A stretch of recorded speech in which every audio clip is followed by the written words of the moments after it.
It's so funny, right? When we're really busy doing stuff because the business is busy and we don't have challenging times, we say we're too busy to get part of these groups.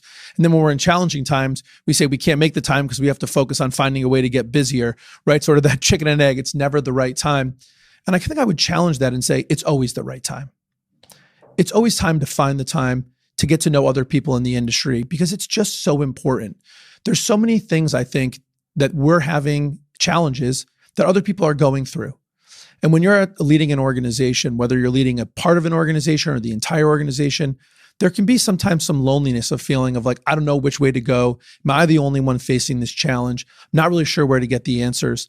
And that's what's so great about peer groups. They can really help find those answers.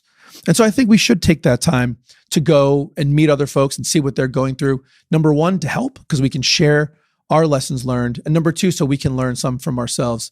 Not only that, they're fun.